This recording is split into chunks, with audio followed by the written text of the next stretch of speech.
And welcome into a Red Friday Chiefs playoff edition of the Gabe Swartz Show. It is KC Sports Night here at KC5. I'm Jared Koller with the man, the myth, the legend. Now, if you tuned in a couple days ago, Gabe and I talked about this game, and today we're diving even deeper into the minutia with some key players that you see on the side of your screen there that we'll talk about, and other X factors as we break down this game position by position and key storylines that we're watching for.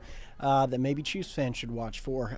Starting with some news of the day, Gabe, is that Joe Thuney is going to start at left tackle against the Houston Texans. Now, loyal listeners of the Gabe Swartz Show know that this was my prediction and what I thought was best. You were a little hopeful for DJ Humphries. Are you disappointed in this news, or are you kind of like, okay, I get it? Where do you stand now that we have some certainty, at least on this first game? I get it. I understand the thought process of sticking with what led to Patrick Mahomes looking and feeling. I can say feeling based on the assumption that when Andy Reid said on Thursday he was going to talk to the coaching staff and he was going to talk to Patrick Mahomes about who they felt most comfortable with and who he felt most comfortable with. I'm assuming that Joe Thuney, at least whether it's true or not, whether his play is truly that much better than DJ Humphries, and whether DJ Humphries plus Joe Thuney at left guard is a worse version than Joe Thuney at left guard and Mike Caliendo, or Joe Thuney at left tackle and Mike Caliendo at left guard.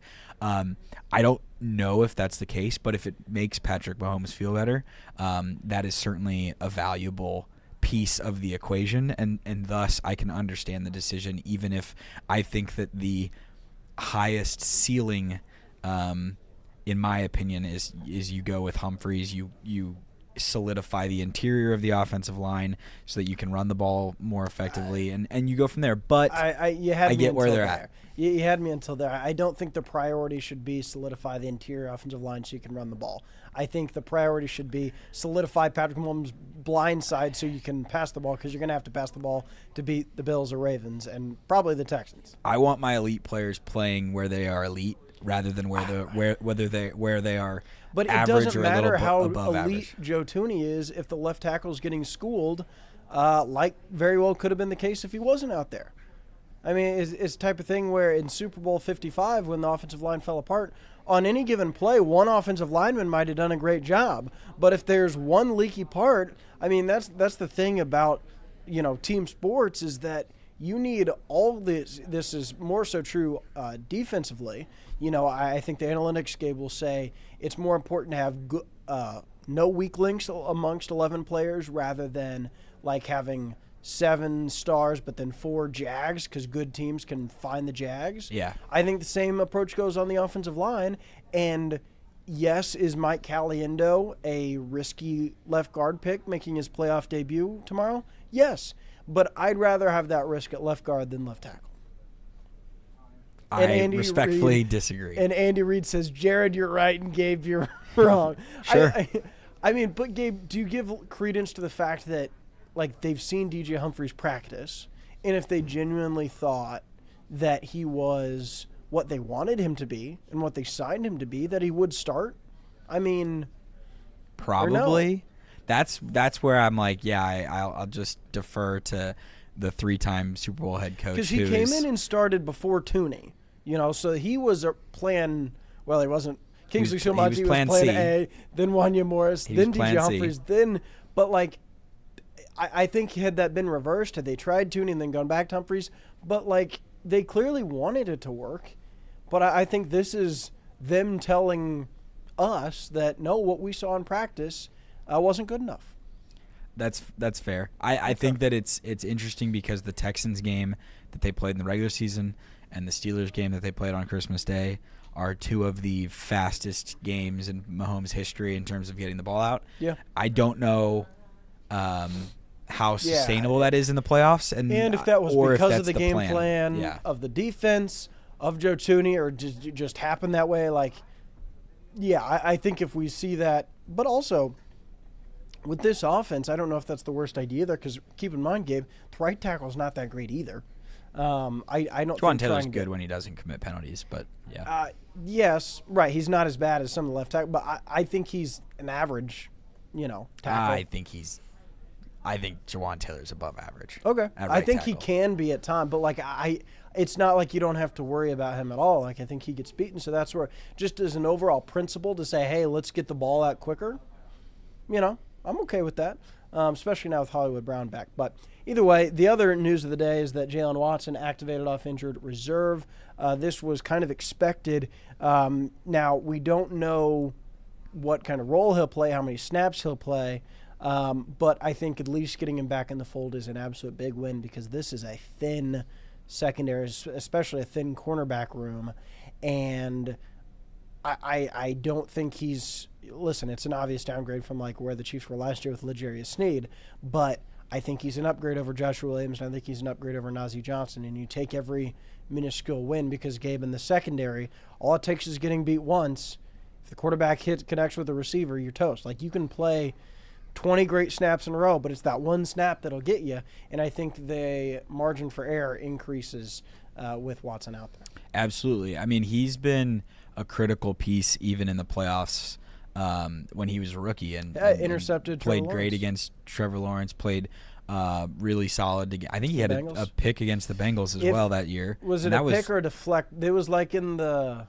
No, he had an interception. Okay. So he had an interception in the second quarter of that game. At the end of and then he had a deflection at another time.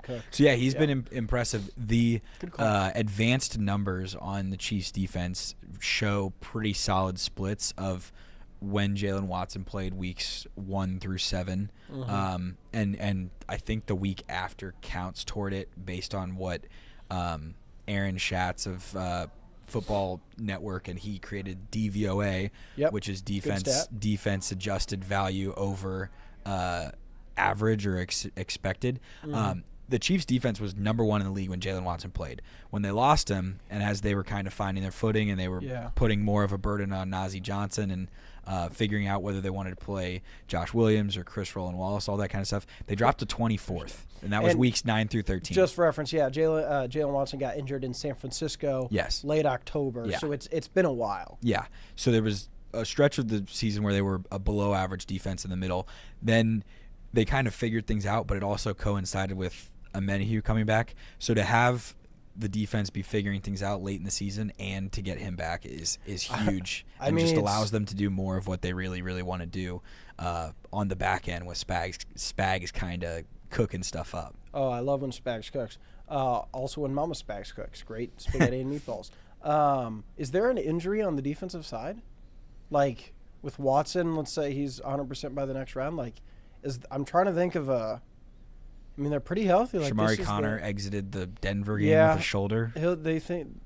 He's expected to play, though. Yeah. I mean, Chris Jones. So, no, I'm not saying they're at 100% like each individually, but there's not like a guy like on the offense. Obviously, the obvious one is Rashee Rice. But yeah, I think that's a great spot to be. Also, when I see the name Jay Watson, Gabe, what do you think of my hot take that first touchdown of the game is going to Justin? That's insane. It's a hot take. Yeah, that's insane. Get some pretty good odds on that. I won't be divulging on that. Well, speaking of the offensive side of the ball, Patrick Mahomes will have his full slate of weapons for only the third time this year. And you could argue first time this year without a probably snap restriction for Hollywood Brown and DeAndre Hopkins, because you don't know how much the team was easing Hollywood Brown into the Texans game, which was his return, and then the Steelers game on short rest. And then DeAndre Hopkins was not on the field as much as it seemed like he probably should have been. And part of that, some people think, was because the fewer snaps he played, the less of a draft pick the Titans got.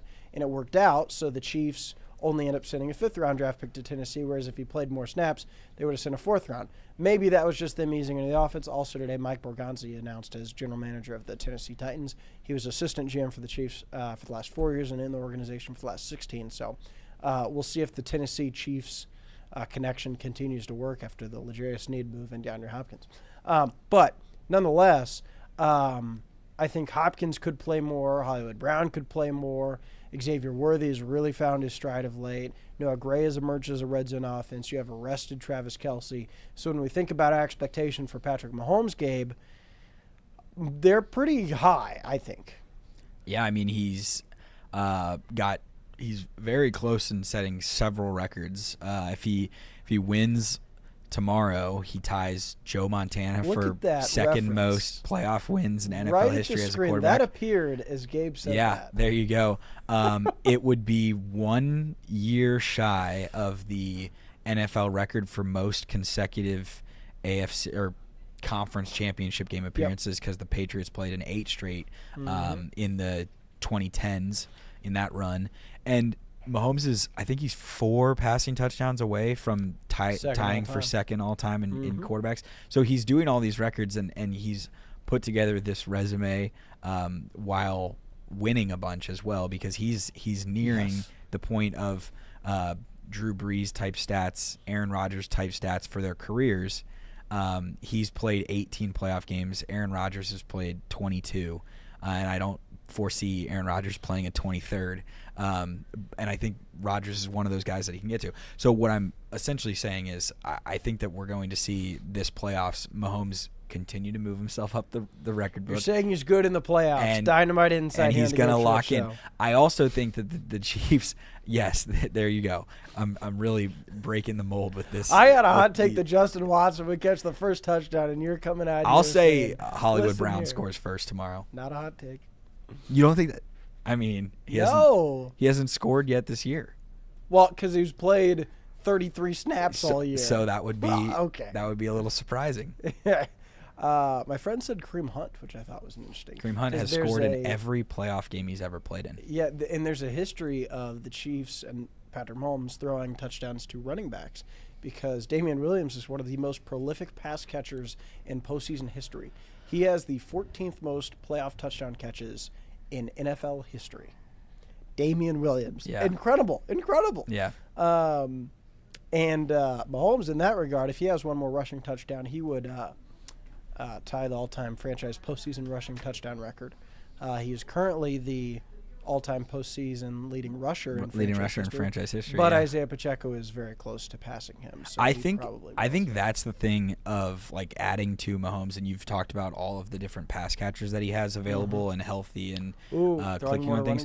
But I think that that's the thing that goes underrated with getting the rest, getting the Broncos week off, getting the bye, is that Isaiah Pacheco didn't look super fresh. Kareem Hunt spent the entire months of November and December on the injury report, and they basically said like, hey Kareem, what part of your body hurts today? Yeah. And we'll just toss it on there of knee, hip, thigh, shoulder, all these different things. And to get all this rest for them, I think that's really critical, because those guys were fresh. And when I went back and kind of jogged the memory and rewatched playoff highlights from last year, the thing that you notice is that Isaiah Pacheco was incredibly fresh and had some legitimately explosive runs against Buffalo and against Miami in those first 2 playoff games.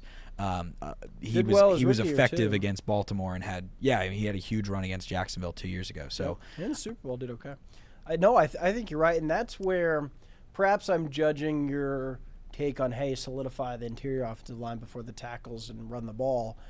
I'm judging that too harshly based on what we've seen over the last 2 months, and that Isaiah Pacheco, since coming back, has one quality run, really, and Kareem Hunt hasn't been much better. He's been better than Isaiah Pacheco, but that's where I'm just not. But when they're rested, I agree. However, when I think of running backs and inclusion, that ties in with Patrick Mahomes, I'd like to see them targeted a little bit more in the passing game, including Samaje Perine.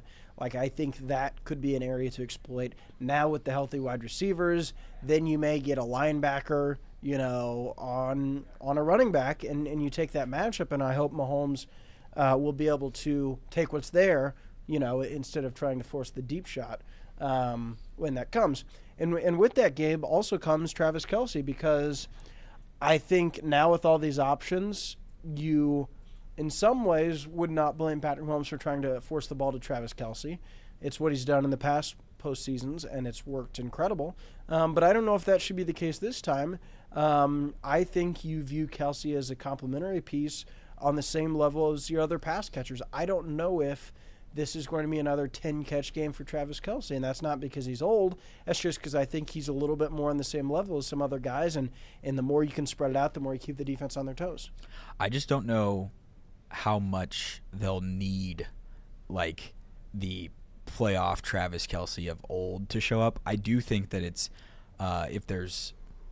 if it doesn't show up, and if he looks kind of like he's looked like in the regular season, which is the Travis Kelce of just not breaking any tackles and kind of the catch a ball and go down and still one of the best tight ends in football. Yes, still one of the best tight ends in football. A drop off, but yes. still, it's not the Travis Kelce of 2022 or Travis Kelce of 2021, the explosive offensive threat that he was at that point. Still, he has the NFL's active streak for most 70-plus yard reception games in a row, and that's at 13. 5 catches in a row. Yeah, so he's been very consistent. I just think that they're going to have a lot of options. I'm very intrigued to see whether it looks, because it started to look in the second half against Pittsburgh kind of like it did in the playoffs last year. Hey, Kelce had a big game against Pittsburgh. Yeah. I mean, that was one of arguably his best game of the season. Yeah, and had multiple run after catch opportunities and those type of opportunities. So you also have Juju Smith-Schuster in there. I forgot to mention. I'm just interested to see how that goes and to know that that's available, that you have a guy like DeAndre Hopkins who's certainly been itching to play playoff football, and then you've got, for the last half of the season, Xavier Worthy was by far number 1 wide receiver in terms of snaps played. So there's just so many different things, and I think that as far as the Chiefs go without Rashee Rice, which they did for 75% of the season, they are now as equipped and as tooled to have success as possible. And we saw against the Texans in the regular season multiple big catches from Samaje Perine. So I wouldn't be surprised if there's one big one tomorrow. No, that's what I'm thinking. And I'll go one step further. Wouldn't be surprised to see a Travis Kelce lateral to Samaje Perine. I mean, that's you put together the montage. Yeah, well, because I was like, which, by the way, hand up, I missed one. The Titans' loss in Tennessee, where the Chiefs got down 24-0 at halftime. When it was 24-0, Kelce did a lateral to Jerick McKinnon. So I missed one. But in my defense, that game was one of the worst games of the Mahomes era. And why Kelce was doing a lateral down 24-0, I don't know. But a guy replied to that, and that was a good catch. But we've yet to see a successful one in the postseason. So maybe that'll come. But no, I think the running backs in the passing game are an underrated part. And that's why, Gabe, when you have all these options, that's why I don't really want them running the ball too much. Run when it's there, and run when you're ahead. But I think there was one in the playoffs. There was one against the Bengals, but it didn't. It wasn't complete. It wasn't as successful. Right, it wasn't a fumble, so that's where I maybe should have counted that, but it wasn't like a smooth. Right, and it wasn't a gain. It was just kind of a throwaway play. That's fair. But yeah, so I think everybody's always saying Andy Reid needs to run the ball. He forgets to run the ball. It's like, with the way this offense is constructed, in some ways, they're missing Rashee Rice, but how big of what's the difference between Rashee Rice and DeAndre Hopkins? Is it 20%? Is it 50%? I don't think it's. The offense would be so much faster. I agree. There's a drop off, but I don't think it's like. I think. Oh my gosh, this team can't succeed without him. No, I'm not saying that they can't succeed without him, but I do think that the Rashee Rice injury is a real bummer in large part because he was really good. He was pacing for like a 1,400-yard season. Yeah, he was taking those Travis Kelce routes that then Juju Smith-Schuster kind of did, and now DeAndre Hopkins. But I think you can make a case DeAndre Hopkins might be better in the red zone. Maybe. And that's an area the Chiefs need to do really well in. So as we move on from Kelce, let's shift a little to the defensive side of the ball. I know you're Nick Bolton's biggest fan. Are you expecting a big day from him?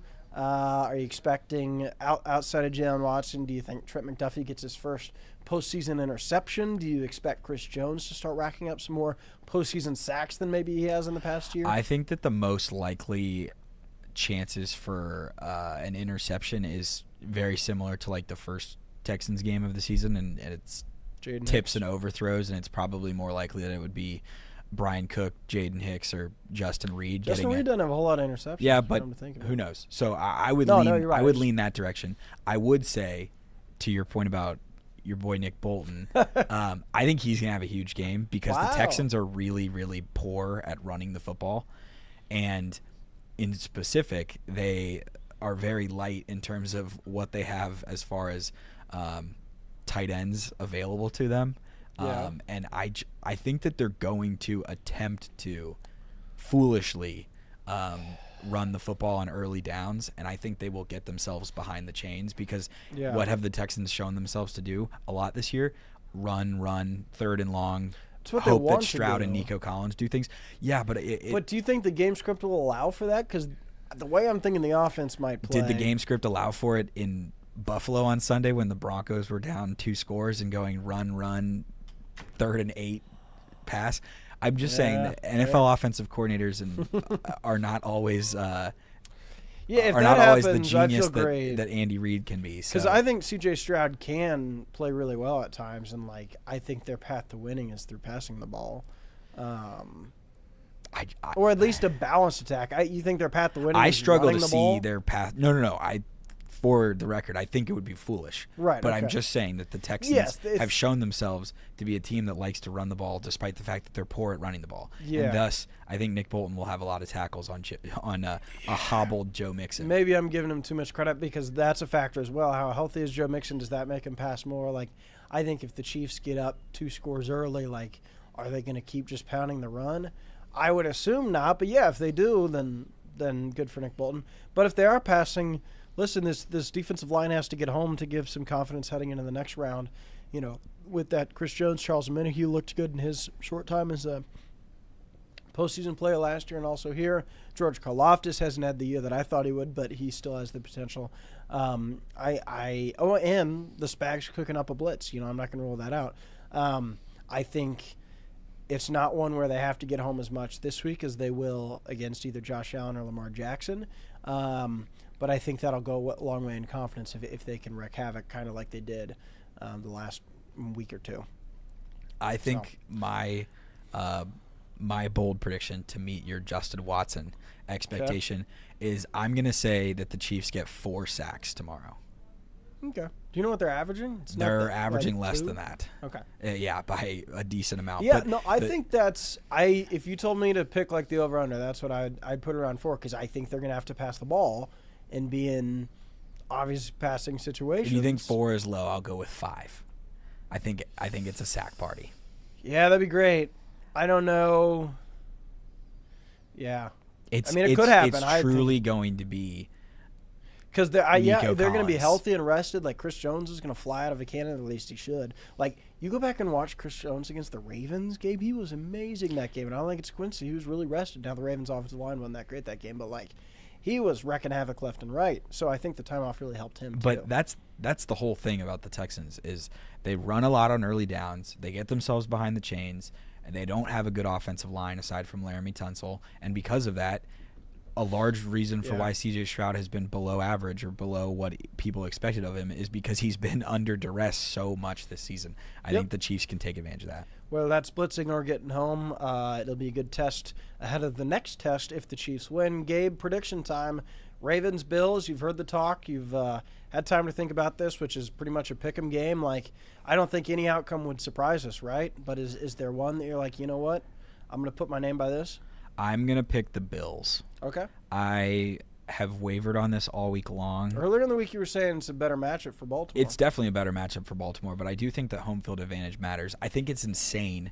I think it's insane that the Chiefs were underdogs in Buffalo last January. Yes. I think it's insane that the Chiefs were underdogs in Buffalo in November. Yes. And then the Baltimore Ravens, who have way less of a resume, nobody respects the Chiefs, are going to go in there and be road favorites. That makes no sense. No, the whole spreads for the Chiefs last postseason told you everything you need to know about the idiots making the bets and why you and I got richer off their idiocracy because it was so stupid. Week after week, at Buffalo, fine, but then to do the same thing against Baltimore, the same thing in San Francisco, I don't understand it. Yeah. But Lamar Jackson gets the respect because he's had so much playoff success.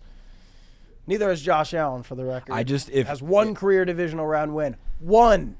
He probably should have 2 if Sean McDermott knew how to coach a defense with 13 Let me seconds rephrase left. that. But that's Gabe. not his fault. Josh Allen has one divisional round win. One. I'm just gonna. He's a fraud. I'll- Buffalo has this great home field advantage. What do they do? Throw snowballs at him after Baltimore wins again? Because that's what they did against the Chiefs. It's gonna be the coldest game in Lamar Jackson's career history. That's fair. People have to remember. Okay, but that's he's not a a Miami home- guy. Yeah. He's a Miami guy. That's a weather advantage, not a And- home crowd. And if you're not making me choose between one of these two quarterbacks and Patrick Mahomes, you're making me choose between one Right. of these two quarterbacks. They're both and frauds. I trust Josh Allen more than Lamar Jackson by I a do lot. too.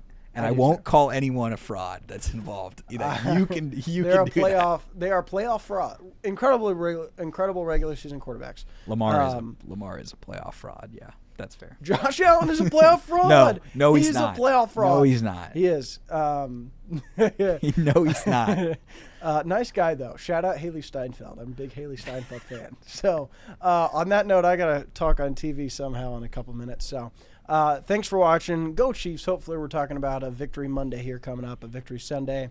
Thanks for watching 31-14 Chiefs. Ooh, I like that. I don't know if I'd go that big, but I like it. And watch our Chiefs post-game coverage Saturday night, 10:30, and our reaction to Bills-Ravens Sunday night at 10:30. So with that, James Shields salutes you. Have a great weekend, everyone.